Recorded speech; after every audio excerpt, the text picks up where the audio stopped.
ना, इसको करो भैया, इसको दबाना पड़ेगा। शुरू करते हैं हम लोग।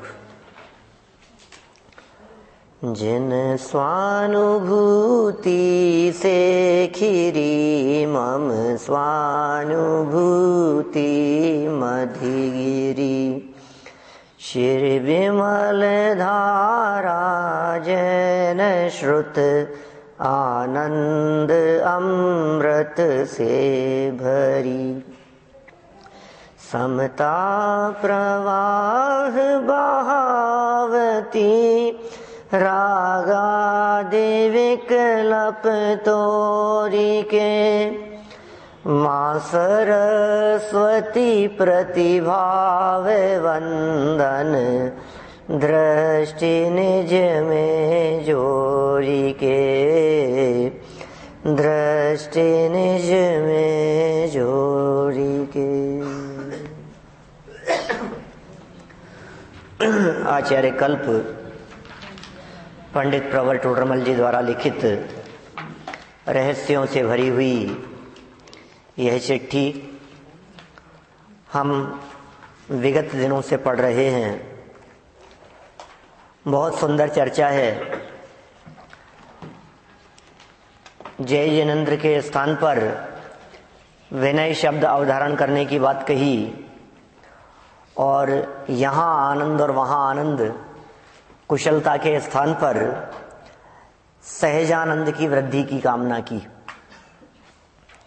बहुत सुंदर शब्द थे और तुम्हारे शब्द जो बीच में दे दिया गया वो इस बात को बताता है कि प्रत्येक व्यक्ति का आनंद उसके स्वयं के पास है। हमारा आनंद किसी और के पास में नहीं है, हमारा सुख कहीं बाहर में नहीं है। हमारे अपने सुख को तलाशने के लिए हमें किसी दूसरे व्यक्ति की तरफ, दूसरी वस्तु की तरफ, दूसरे संयोग की तरफ, दूसरे पदार्थ की तरफ देखने की जरूरत नहीं है। ये तुम्हारे, इतना इंपॉर्टेंट शब्द है तुम्हारे। अब आपको तुम्हारे में क्या दम है? तुम्हारे शब्द कि नहीं, तुम्हारे चिदानंद घन के अनुभव से। इसका मतलब जिस आनंद के अनुभव की हम यहाँ चर्चा कर रहे हैं वो आनंद तुम्हारे पास में मौजूद है। उस आनंद के निधान, उस आनंद से भरे पूरे तत्व तुम स्वयं हो, कोई और नहीं है। माने वो आनंद तुम्हारे को अपने पास मिलेगा, अपने में देखो। सुख तेरे भीतर भरा उसका कर श्रद्धान, फिर क्यों बाहर खोजता स्वयं सुख की खान, स्वयं सुख की खान। हे जीव, तू स्वयं सुखों की खान है। आनंद घन तेरे अंदर भरा है, तेरे अंदर ज्ञान भरा है, तेरे अंदर आनंद भरा है।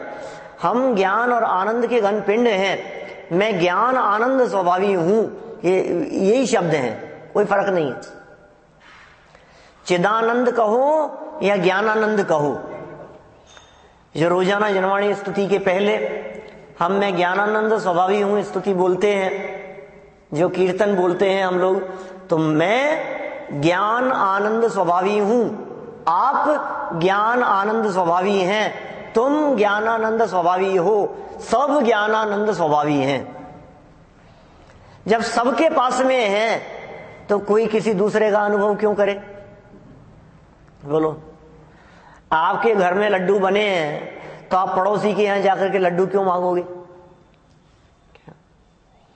आपके घर में दीपक है रोशनी के लिए तो आप पड़ोसी के यहां जाकर के मांगोगे, भैया हमारे को रोशनी के लिए दे दो ना दीपक। ये तो चलेगी नहीं ना, ये बात तो चलने वाली बात नहीं है ना। जो चीज अपने पास में ना हो उसके लिए दूसरे की तरफ देखा जाए, लेकिन जो वस्तु अपने पास में मौजूद है उसके लिए दूसरे की तरफ देखने वाला व्यक्ति मूर्ख है, नासमझ है, पागल है, बावला है, ऐसा कह सकते हैं अपन। और क्या कहें उसके बारे में? जिसको अपनी निधि की खबर नहीं है। अपनी निधि तो अपने में है, बाह्य वस्तु में व्यर्थ प्रयास, जग के सुख तो मृग तृष्णा है, झूठे हैं उसके पुरुषार्थ। अपनी निधि तो अपने में है। बाह्य वस्तुओं के अंदर जितने भी प्रयास हैं वो सब प्रयास व्यर्थ के प्रयास हैं और झूठे हैं उनके पुरुषार्थ। कहां हमने सुख की कल्पना नहीं की। ये कह रहे हैं भैया आंख बंद करो, आंख खोल के देखने से सुख नहीं मिलता, आंख बंद करके अपने में देखने से सुख मिलता है। पूरे जिनागम का रहस्य भर दिया इसमें एक लाइन में। अभी चिट्ठी में आगे क्या लिखेंगे पता नहीं, क्या क्या कहेंगे पता नहीं। चिट्ठी पढ़ने के पहले ये जो प्रारंभिक वाक्य है, यदि ये वाक्य जिस व्यक्ति ने पढ़ा और उसकी गहराई में चला गया तो समझ लीजिए आगे पढ़ने की जरूरत ही नहीं है, फिर तो हो गया अंदर में अनुभव। कहां जरूरत है फिर बाहरी चीज को देखने की। चिदानंद घन के अनुभव से, अपने अनुभव से सहज आनंद की वृद्धि चाहिए, बढ़ना चाहिए वो सहज आनंद। क्षण क्षण में अंतर्मुख हुए और वो आनंद बढ़ता चला जावे। ज्ञानियों का आनंद बढ़ता चला जाता है, अज्ञानी को आनंद हुआ ही नहीं है तो बढ़ेगा कहां से। ये जो हमें भ्रम लगता है इसमें आनंद, इसमें आनंद, इसमें सुख मिलेगा, इसमें सुख मिलेगा, कहीं नहीं है। लिखा जुगल जी बाबू जी ने, कंचन कामिनी प्रासादों में मुझको न मिला सुख क्षण भर भी, कंचन कामिनी प्रासादों में। और इसके पहले वाली लाइन क्या है? रंच मात्र भी क्या सुख नहीं है। किस किस में? कंचन में। कंचन माने सोना। तो कामिनी स्त्रियों में, देवांगनाओं में। और प्रासाद माने महल। महल बनाया है साहब, बहुत सुंदर महल बनाया है। आना साहब, आपको बुलाया है, राजा साहब को बुलाया था दरोगा जी ने। बोलो। दरोगा जी ने हवेली बनाई, जयपुर की सच्ची घटना, क्या 250 साल पहले की, 200-250 साल पुरानी बात होगी और क्या। यहां से नजदीक, मैंने कहा जयपुर में तो मंदिर ही मंदिर है चारों तरफ, अपने यहाँ जहां बैठे हैं यहाँ से मंदिर ही मंदिर है सब तरफ। दरोगा जी ने हवेली बनाई, बहुत बड़ी हवेली बनाई, और उसके उद्घाटन के लिए राजा साहब को आमंत्रित किया। क्या हाथी चले जाए हवेली में? ऐसी है, ऐसे ऐसे बहुत बड़े दरवाजे, वो बहुत लंबी चौड़ी हवेली है। हाँ वो भी सकती है, पता नहीं। तो देखो क्या क्या कहा, बुलाया राजा साहब को, कहा साहब हवेली बनाई है, उद्घाटन रखा है, आप पधारो। आप आएंगे तो आना ही है आपको। पता है पलट करके राजा जी ने क्या जवाब दिया? क्या? नहीं, अरे हवेली बनाई है तूने, क्या देखने के लिए आऊं? जिन मंदिर बनाता तो दर्शन करने जरूर आता। रहने के लिए झोपड़ा क्या बोले? रहने के लिए झोपड़ा तो कोई भी बना लेता है, पशु पक्षी सब बना लेते हैं। मंदिर बनाया होता तो हम आते। इतना सुनना था, और वो हवेली का उद्घाटन तो जहां का तहां रह गया, जो भी करना था। क्या? और मंदिर का निर्माण चालू हो गया उसी दिन से। क्या? स्वरूप चंद जी दरोगा। क्या? बोलो बोलो क्या? फिर उन्होंने इतना विशाल मंदिर बनाया, दरोगा जी का मंदिर, वो बहुत भव्य विशाल मंदिर है, जयपुर के प्रमुख मंदिरों में है अपने यही। अब दर्शन करने वाले हों चाहे नहीं हों, अभी तो लोग ही कम हो गए हैं शहरों में, क्या करें। लेकिन भाई साहब कुल मिलाकर के बात यह है कि क्या दम है इन महलों में। कल जुबा जुबा के किस्से थे, आज एक खंडहर के हिस्से हैं। बोलो नहीं है ऐसा? जग के वैभव का हाल है ये, सब जीते जी के किस्से हैं। सब झूठे रिश्ते नाते हैं, सब झूठी प्रेम कहानी है। क्षण भंगुर जीवन है चेतन, इस जग की यही कहानी है। सब झूठे रिश्ते नाते हैं। ये आइए प्रासादों की चर्चा उसमें। अर्जुन और भीम सदृश योद्धा इस जगती तल पर आए थे। नहीं आए? कैसे बड़े बड़े योद्धा। अर्जुन और भीम सदृश योद्धा इस जगती तल पर आए थे। अपनी यादों के स्वर्ण महल कितनों ने यहां बनाए थे। कल जुबा जुबा के किस्से थे, आज एक खंडहर के हिस्से हैं। जग के वैभव का हाल है ये, सब जीते जी के किस्से हैं। बोलो, नहीं है ऐसा? अब अपन लोग जाते हैं, चलो साहब यहां महल देखने के लिए, चंद्र महल देखने चलो, सिटी पैलेस चलो। बोलो, जैसलमेर चले जाओ महल देखने के लिए। जोधपुर का महल देखा आपने? मैसूर महल देखा उसका, टीपू सुल्तान का? नहीं, टीपू सुल्तान का नहीं, सुल्तान का नहीं, किस जो भी है, वडियार। हाँ, खैर मेरा कहने का मतलब वो जो महल थे आज उन महलों के जीर्णोद्धार हो रहे हैं, दर्शनीय वस्तु बन करके रह गए हैं। कौन रहता है उनमें? यहाँ चले जाओ जयगढ़ वगैरह, ऊपर नारगढ़ वगैरह, आपको ऐसा लगता है यहाँ राजा लोग रहते थे, ये रहने के स्थान थे उनके। इतनी खुली जगह, ऐसे लंबे चौड़े स्थान, और कुछ नहीं, ये खंडर के हिस्से हैं और क्या है, क्या लेना देना है उसमें। तो क्या कहा उन्होंने जुगल जी बाबू जी ने पंक्तियों में? मुझको न मिला सुख क्षण भर भी, कंचन कामिनी प्रासादों में। संसार महादुख सागर के, प्रभु दुखमय सुख आभासों में। मुझको न मिला सुख क्षण भर भी, कंचन कामिनी प्रासादों में। उनको तो नहीं मिला था और हम तो उन्हीं के पीछे भाग रहे हैं। उनको नहीं मिला, उन्होंने तो सच्ची बात कह दी भगवान के सामने। देव शास्त्र गुरु पूजन में जिनेंद्र देव के सामने बैठकर पूजन करते समय हृदय की सच्ची बात कह दी उन्होंने तो, कि मुझे सच में इसमें सुख नहीं मिला। कंचन कामिनी प्रासादों में धन दौलत वैभव महल मकान, इनमें मुझे रंच मात्र भी सुख नहीं मिला। मिलता भी कैसे? क्योंकि उनमें सुख है नहीं, तो कहां है सुख? कि तुम्हारे चिदानंद घन में यहाँ है सुख। अब जहां सुख है वहां तलाशता नहीं है, और जहां नहीं है वहां कितनी बार सर फोड़ता रहे और मिलेगा क्या? कुछ नहीं मिलने वाला है। तुम्हारे चिदानंद घन के अनुभव से वेद विज्ञान करा दिया यहां सारे जगत के पदार्थों से। सारा जगत एक तरफ और अपना चिदानंद घन त्रिकाली ध्रुव ज्ञायक भगवान आत्मा एक तरफ।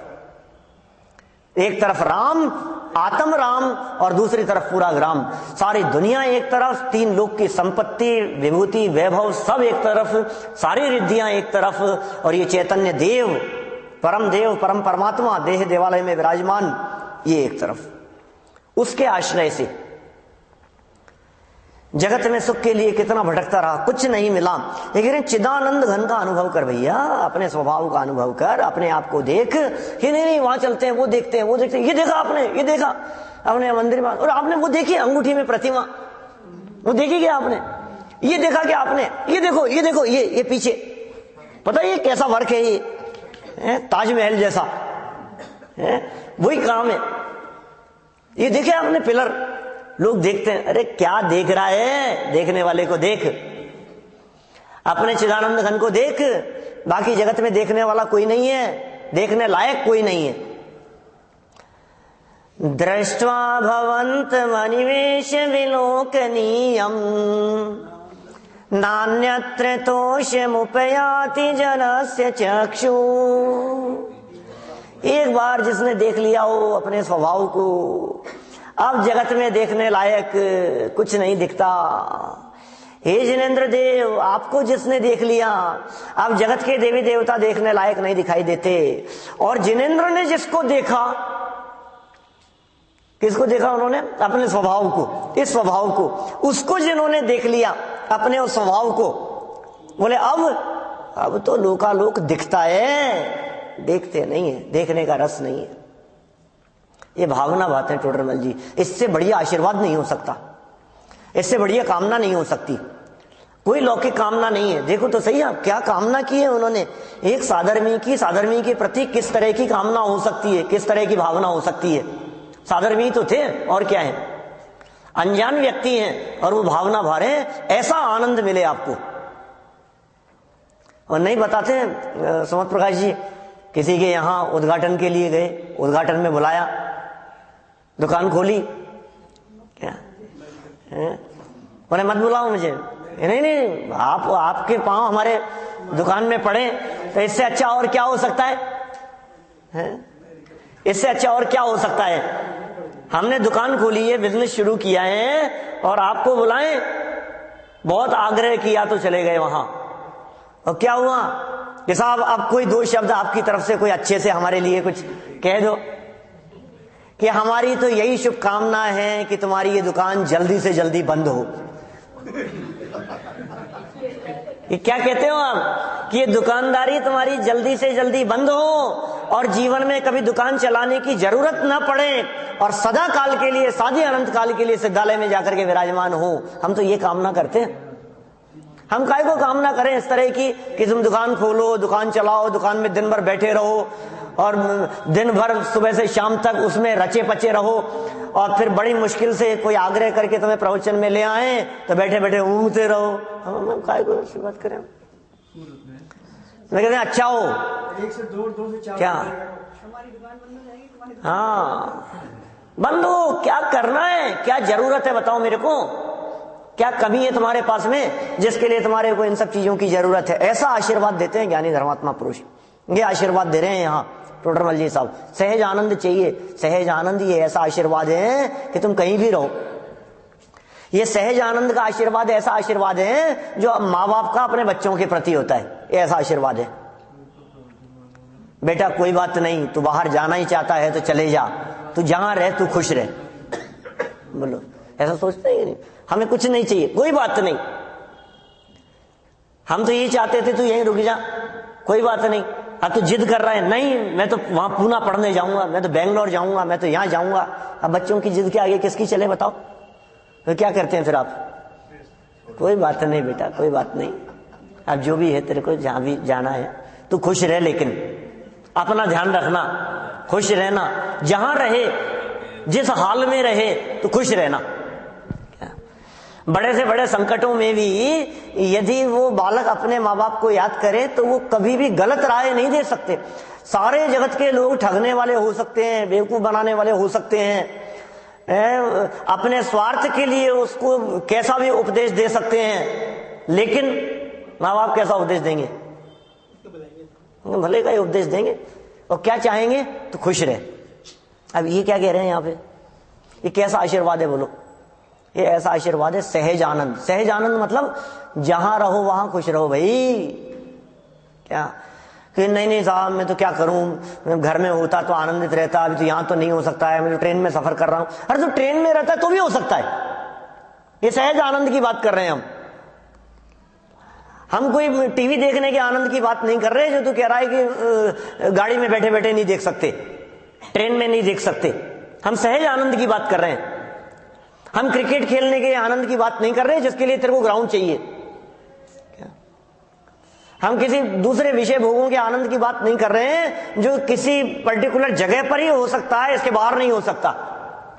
हर चीज का अपना अपना एक स्थान होता है, लेकिन सहज आनंद उस आनंद का नाम है जिसके लिए कोई स्थान नहीं है।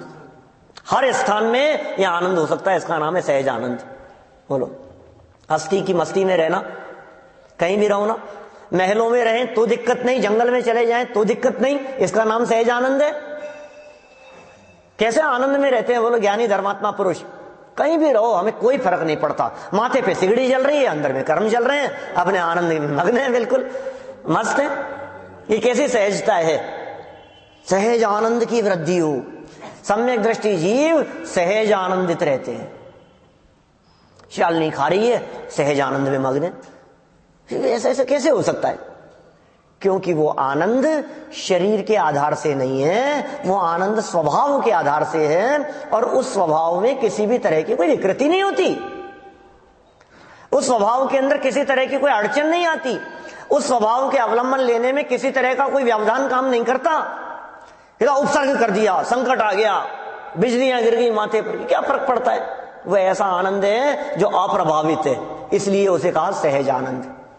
बड़ा गजब शब्द है ये, चित्त रीझता है शब्द के ऊपर, इसलिए अटके हैं अपन। मुझे मालूम है कई लोगों को ऐसा लग रहा होगा कि साहब इससे आगे भी तो बढ़ो थोड़ा सा। क्या करें, ये ऐसा आनंद है। जहां आनंद आता है वहां रुकने का मन करता है, वहां रुकने का मन करता है। परतंत्रता जहां होगी वहां सहजता नहीं होगी। परतंत्रता संयोगों के आश्रित हो सकती है, संयोगों वाली परतंत्रता हो सकती है, स्वभाव में परतंत्रता नहीं होती, स्वभाव पराधीन नहीं हुआ करता। हमारा जो स्वभाव है, त्रिकाली ध्रुव जो आत्म स्वभाव है, वो स्वभाव परिस्थितियों का मोहताज नहीं है, किसी परिस्थिति के अधीन नहीं है कि नहीं साहब अब तो मौसम बहुत खराब हो गया, अब ऐसे में आत्मा का अनुभव क्या बात कर रहा है? मौसम से बरसात आ रही है, बाढ़ आ रही है, बोलो आत्मा का अनुभव हो सकता है कि नहीं? क्या बात कर रहे हो? कैसा भी मौसम हो, वो सहज, सहज शब्द ही अपने आप में ऐसा शब्द है। सहज माने गिरी से गिरी पोजीशन में, अच्छे से अच्छी पोजीशन में, बाहर में पोजीशन कैसी भी हो, उसका नाम है सहज। हम मस्त रहते हैं, दुख आते हैं सुख आते हैं, इन आने जाने वाले भावों में हम मस्त रहते हैं, इसका नाम सहजता है। ये सहज रहने की कला कैसे मिले बताओ, कैसे सीखें? मुनिराजों से सीखो, ज्ञानियों से सीखो। विधि क्या है उस सहज रहने की? इसका अनुभव, चिदानंद घन का अनुभव, इसके अनुभव से सहज आनंद की उत्पत्ति तो तुम्हें हो ही गई थी। अब तुम उसका अवलंबन बार बार लिया करो, उसके अवलंबन की कोशिश किया करो, उसका आश्रय लिया करो। स्वभाव के आश्रय से तुम्हें वो आनंद बढ़ेगा, तुम्हें उस आनंद की वृद्धि दिखाई देगी। तुम कल्पना नहीं कर सकते हैं, ऐसा अकल्पनीय आनंद आएगा। दौलत राम जी छेड़ाला में कहते हैं उस आनंद की चर्चा करते हुए, सो इंद्र नाग नरेंद्र वा अहमिंद्र के नाही कहो। बोलो, यो चिंत निज में थिर भये, तिन अकथ जो आनंद लयो, सो इंद्र नाग नरेंद्र वा अहमिंद्र के नाही कयो। क्या इंद्रों के नहीं है, अहम इंद्रों के नहीं है, नाग नरेंद्रों के नहीं है, चक्रवर्तियों के नहीं है, भोग विलास में डूबे हुए लोगों के नहीं है। बाहर में संपदा बहुत हो लेकिन अंदर में गुण संपदा के जिसने दर्शन किए हो, उसे ये सहज आनंद की प्राप्ति होती है। ये सहजानंद की वृद्धि चाहिए। चलो आगे बढ़े अपन थोड़ा सा, है? क्या क्या कहते हैं देखो, अपरंच, ये तो हमने कामना की है तुम्हारे बारे में और उम्मीद करते हैं कि तुम्हारे सहजानंद की वृद्धि होगी। बोलो, इस वाक्य को पढ़कर तुम्हारे सहजानंद की वृद्धि चाहिए। इस वाक्य को जिसने पढ़ा होगा, जिनको ये पत्र मिला होगा, उन्होंने क्या जवाब दिया होगा? जिस पढ़ते रहते हैं ना अपन, तो पढ़ते पढ़ते ये नेचर होता है अपना, ऐसा ही जवाब चलते रहते हैं दिमाग में।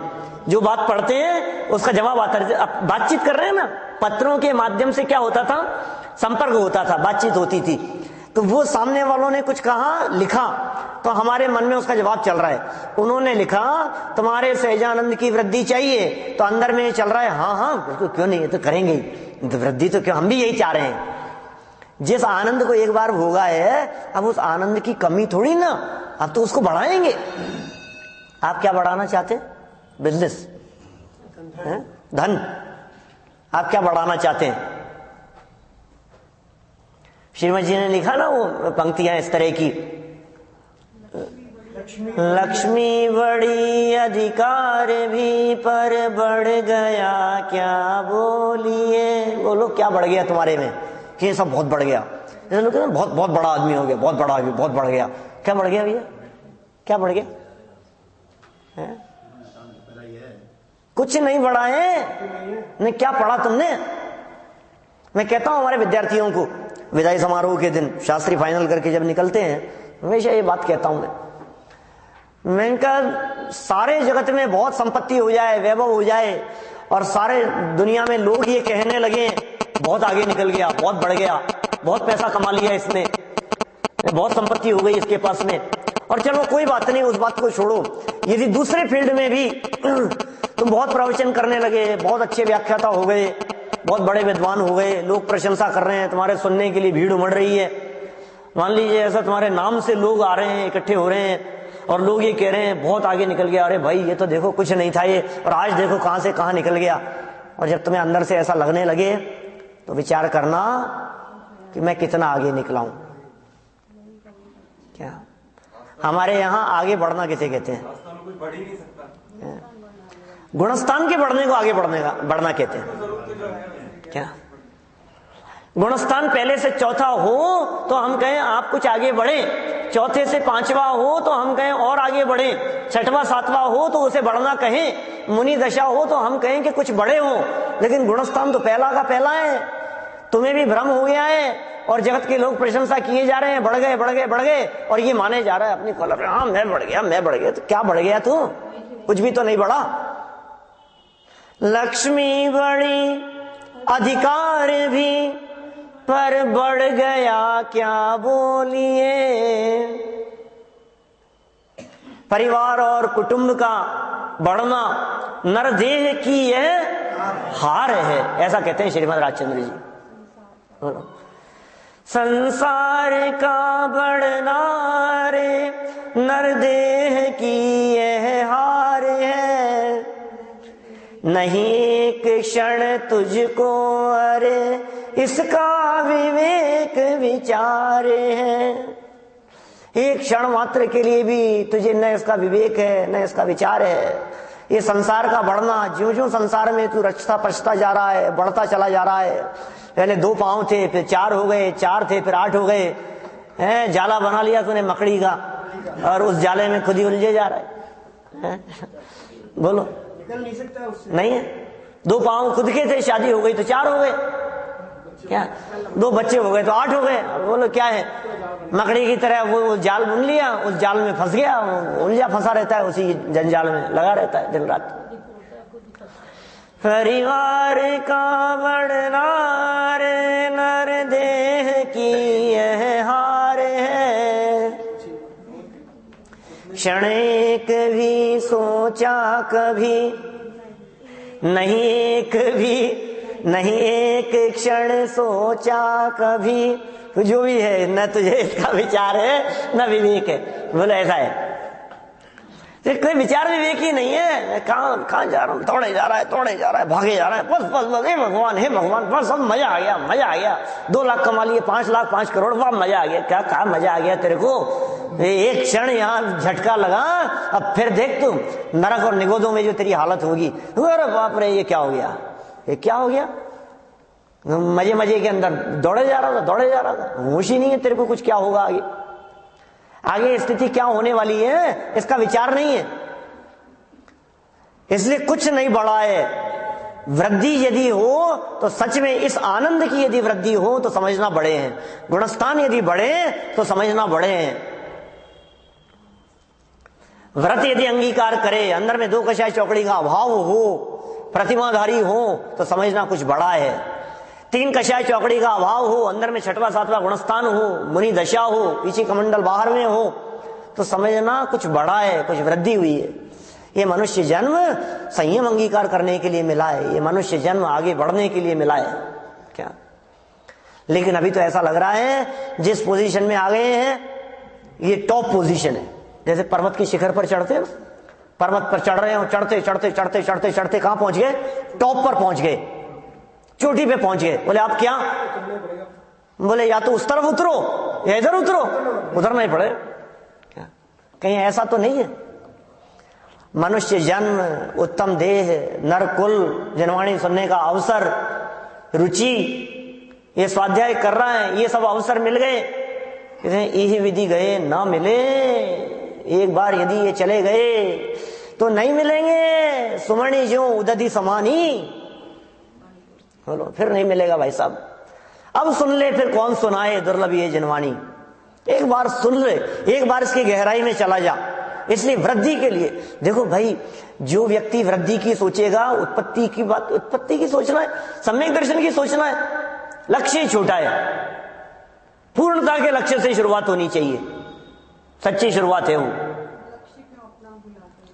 छोटा लक्ष्य बड़ा अपराध है, छोटा लक्ष्य बड़ा अपराध है। तुम्हारा लक्ष्य बड़ा होना चाहिए। गोल्ड मेडल, सिल्वर क्या दम है, सोचो ही वहां की ना, वो नहीं होगा फिर वो तो हो ही जाएगा, उसमें क्या हो गया, वो नहीं मिला तो लक्ष्य तो ऊंचा रखो। हमारी दृष्टि तो मुक्ति पर होनी चाहिए। मनुष्य जन्म की सर्वोत्कृष्ट अवस्था इस पंचम काल में, इस भरत क्षेत्र पंचम काल में इस मनुष्य जन्म की सर्वोत्तम अवस्था छठवां सातवां गुणस्थान हो सकती है। तुम्हारा लक्ष्य तो वो होना चाहिए। यदि वो लक्ष्य होगा तो पंचम गुणस्थान में तो कोई दोहरा ही नहीं है, और पंचम में नहीं हुआ तो चौथा गुणस्थान तो होगा ही होगा। ये कह रहे हैं टोडरमल जी, यहां भावना थी टोडरमल जी की इस तरह की। सहज आनंद की वृद्धि चाहिए, अपरंच क्या आगे क्या कहते हैं, देखो तुम्हारा एक पत्र, देखो तुम्हारा एक पत्र, इसका मतलब ये है कि डायरेक्ट नहीं पढ़ता हूं, देखो 2 लाइनें। तुम्हारा एक पत्र भाई जी श्री राम सिंह जी भवानीदास जी पर आया था।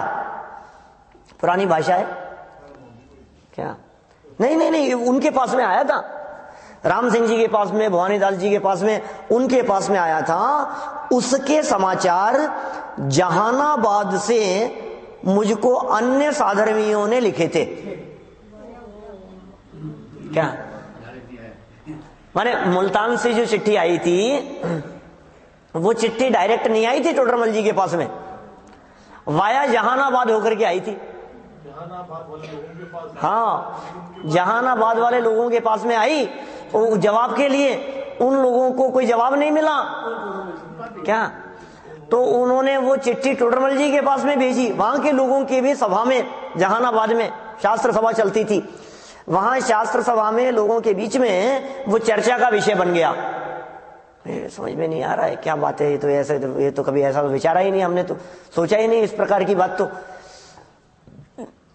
सम्यक दर्शन जब होता होगा तो कैसी स्थिति होती होगी, सम्यक दर्शन कैसे कायम रहता होगा, शुभाशुभ परिणति के काल में भी सम्यक दर्शन कैसे बना रहता होगा, इस तरह के प्रश्न थे। कैसे रहता होगा भाई, समझ में नहीं आ रही है कुछ बात। तो टोडरमल जी की ख्याति वहां थी लोगों के बीच में, और उन्होंने वहां से, किन लोगों ने, राम सिंह जी, भवानीदास जी और उनके वहां जो और साधर्मी थे। देखो राम सिंह जी भवानीदास जी के पास तो आया था, और कह रहे हैं उसके समाचार अन्य साधर्मियों ने लिखे थे।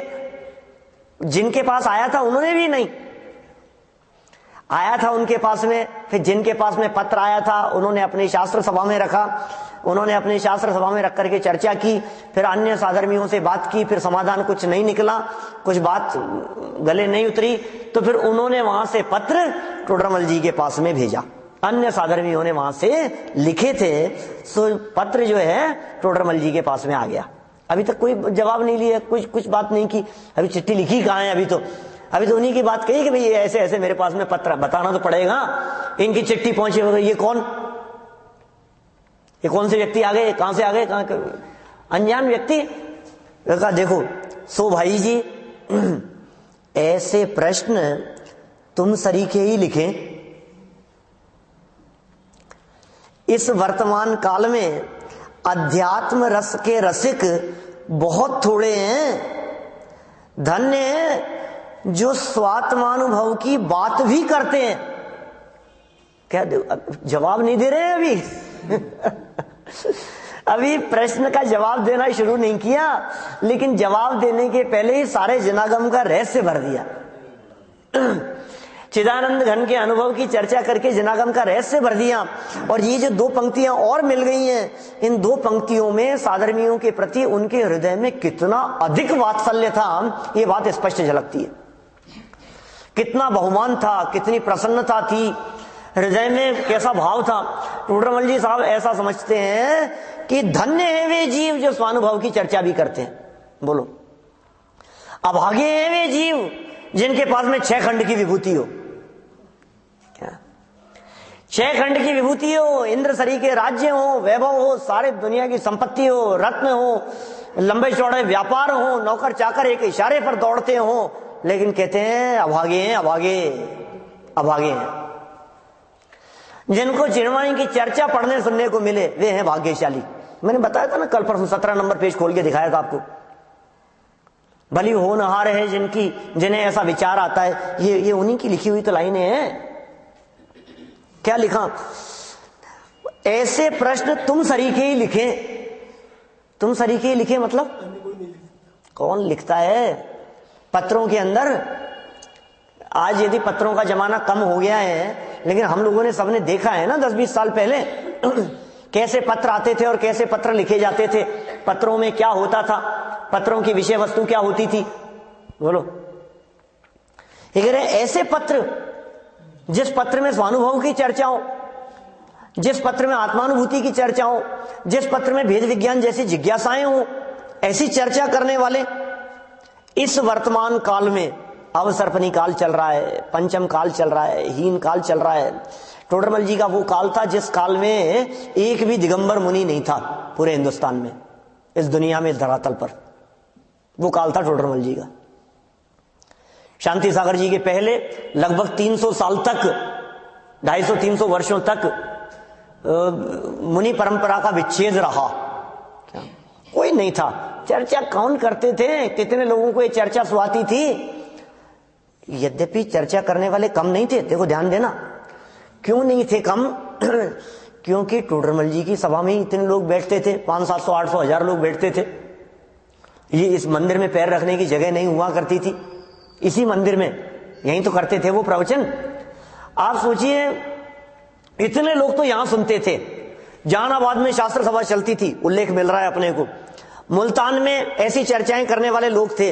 इसका मतलब लोग तो बहुत थे उस जमाने में भी चर्चा करने वाले, ठीक है ना?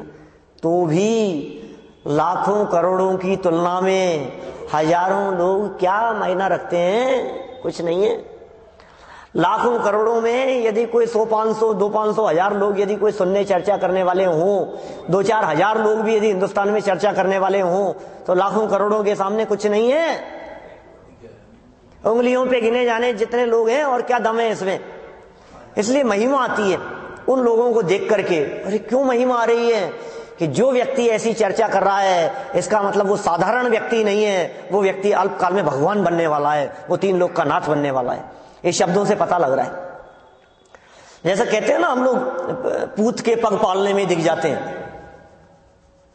पता लग जाता है ये किधर जाएगा, इसकी दिशा कौन सी है, ये क्या हासिल करेगा, किधर पहुंचेगा, ये सब पता लग जाता है। सब माँ बाप सब समझते हैं उसकी हालत, उसका चलन जो भी है। ऐसे ही जिस व्यक्ति ने स्वानुभव की चर्चा की है, इसका मतलब वो कोई असाधारण व्यक्ति है। जो लोग इस चर्चा को सुनते हैं वो लोग साधारण नहीं हैं, वो असाधारण लोग हैं। आपने सोचा है कभी, हम लोग यहां आकर के बैठते हैं इतने लोग, हम साधारण नहीं है सब। अपने आप को कमजोर मत समझना। ये चर्चा बड़े भाग्य से मिलती है। बड़े भाग्य से हमको मिला जिन धर्म, बहुत भाग्य से मिल गया है। जिन धर्म मिल गया है, जैन कुल मिल गया है, जिनवाणी सुनने का अवसर मिल गया है, स्वानुभव की चर्चाएं करने का अवसर मिल गया है, आत्मा को परमात्मा बनाने की दिशा में कदम बढ़ाने का अवसर मिल गया है। जो व्यक्ति ये चर्चा कर रहे हैं, इसका मतलब वे अल्पकाल में कर्मों का अभाव करेंगे, भगवान बनेंगे, 3 लोग के नाथ बनेंगे। सारा जगत इंद्र एमेंद्र उनके चरणों में अपना मुकुट धरेंगे, मस्तक धरेंगे। किनके चरणों में? अरे हमारे चरणों में। हम कोई साधारण नहीं है, ये हमारी बात चल रही है यहां पर। धन्य है वे जीव। कौन जीव? वो मुल्तान वाले, वो धन्य। वो जहानाबाद वाले, अरे नहीं, ये जयपुर वाले, ये धन्य है क्या, जिन्होंने नर भाव को पाकर के ये काम किया। क्या धन्य है, धनी धन्य है जे जीव नर भाव पाए यह कार्य किया, तेने ही अनादि भ्रमण पंच प्रकार तजी वर सुख लिया, वर सुख लिया, उत्तम सुख की जिन्होंने प्राप्ति की है, धन्य है वे जीव। कौन भाग्यशाली कह रहे हैं? यहां भाग्य की चर्चा कर रहे हैं, बोलो। बहुत भाग्यशाली है भाई, 25 करोड़ का पैकेज है। क्या बोलो, क्या गजब, अरे क्या भाग्यशाली है भाई, क्या नाम कमाया है उसने है? बोलो, भुजिया वाले की बात कर रहे हैं, कितने 1000 करोड़ पकड़े, 2000 करोड़, कितने कितने नामी दिखते हैं आपको। क्या दम है उस नाम में, उस नाम में क्या दम है जहां आनंद नहीं है? बोलो, उस नाम को क्या करेगा बता? उस नाम से कुछ नहीं होता है, उससे पेट नहीं भरता है, उससे कुछ नहीं मिलता है, तो अंदर के आनंद की बात चल रही है। बहुत भाग्यशाली, बहुत भाग्यशाली। किस भाग्य कहते किसे नहीं जानता भी है, पहले भाग्य किसे कहते हैं? ज्योतिषी को हाथ दिखाता है, भाग्य बता दो, भाग्य दिखाएगा तुम्हारा, इसे भाग्य नहीं कहते। जगत में भाग्य नहीं होता, जगत के संयोगों के आने जाने का नाम भाग्य नहीं है। भाग्यशाली वो है जो हर परिस्थिति में सहज रहना जानता है। क्या भाग्यशाली वो है जो शुद्धात्मा की चर्चा भी करता है, शुद्धात्मा की चर्चा सुनता है, निज पर का भेद विज्ञान करता है, निज को निज पर को पर जानता है, वो भाग्यशाली है। वेद विज्ञान की चर्चाएं जिसको रुचती है, आत्मा की चर्चा जिसको पसंद आती है, अपने पराये की बातें जिसको पसंद आती है, निज को निज पर को पर जानता है, फिर दुख नहीं है उसके। भाग्यशाली वो है जो तीर्थंकरों के बताए हुए मार्ग पर चलता है। भाग्यशाली वो है जो जनवाणी के बताए हुए मार्ग पर चलता है। निर्णय करना अपना अपना, हम कितने भाग्यशाली हैं। जितनी हमारी रुचि हम उतने भाग्यशाली, जितना हम जनवाणी के नजदीक उतना हम भाग्यशाली, और जितना हम जनवाणी से दूर उतना अभागे। ये टोडरमल जी का संबोधन है भाई साहब, सर्टिफिकेट दे रहे हैं किसको? अपन सब लोगों को। क्या हमें सर्टिफिकेट मिल रहा है? कौन सा सर्टिफिकेट दे रहे हैं? आप भाग्यशाली हो। ओह शाबाश, बहुत भाग्यशाली हो तुम। ये क्या बात कर रहे हो साहब, शाम की रोटी की तो, अरे रोटियां छोड़, तू भाग्यशाली है। क्या क्या कह रहे हो आप? रोटियां छोड़ भाग्यशाली? हाँ जी हाँ, ऐसा ही है बिल्कुल, इसका नाम भाग्य कहते हैं। मिलेगी, 2 रोटियों की चिंता नहीं करनी पड़ती, रोटियों के विकल्प करके घर गृहस्थी नहीं छोड़ते हैं, जंगल में चले जाते हैं, एकांत में चले जाते हैं, घर गृहस्थी का त्याग करके, राजपाट का त्याग करके मुनि बन जाते हैं रोटियों के लिए। अरे रोटियां तो मिलेगी तो मिलेगी, नहीं मिलेगी तो नहीं मिलेगी। रोटियों के लिए थोड़ी ना दीक्षा ली है, रोटियों के लिए थोड़ी ना संयम अंगीकार किया है। क्या वो तो मिल ही रही थी, उसमें क्या दम है कि साहब कितने अभागे हैं, देखो क्या करें, शाम को भोजन की व्यवस्था नहीं, कि नहीं होगी, कोई बात नहीं, शाम तक भोजन की व्यवस्था नहीं होगी ये तो तेरे को पता है, लेकिन शाम तक जीवन रहेगा या नहीं ये तेरे को पता है क्या? बोल, जीवन नहीं रहेगा तो क्या होगा? स्वभाव के अवलंबन की बात करते हैं भैया, कितनी गजब की बात कह रहे हैं यहां पर, एक एक शब्द कितना मार्मिक है। तुम सरीखे ही ऐसे प्रश्न पूछे हैं, बोलो कौन पूछते हैं ऐसी चर्चाएं? यद्यपि जमाना फिर बदला है, क्या चर्चा करने वाले लोग और बहुत हो गए हैं आज इस जगत में भी। समझ लो आप गुरुदेव की देन है, स्मारक की देन है, या समझ लो जो भी आप कहो, डॉक्टर साहब का काम है। पूरे देश विदेश दुनिया में जो ये काम हो रहा है, लोग चर्चा कर रहे हैं, गांव गांव में सभाएं लग रही है, प्रवचन कर रहे हैं, सुन रहे हैं, लेकिन तो भी बहुत कम है। क्या हजारों लाखों करोड़ों की तुलना में ये शास्त्र स्वाध्याय करने वाले बहुत कम है। बहुत फोन आते हैं, हमारे पास भी बहुत फोन आते हैं, प्रश्न पूछने के लिए आते हैं, चर्चा करने के लिए आते हैं, शंकाओं के समाधान के लिए आते हैं। ये मोबाइल फैसिलिटी भी कम नहीं है आजकल। दिन भर में यदि 50 फोन आते होंगे तो 50 में से 25-30 फोन तो ऐसे ही आते होंगे जिनमें शंका समाधान और चर्चा के लिए फोन करते होंगे मेरे को, समझ लो आप, जगह जगह से।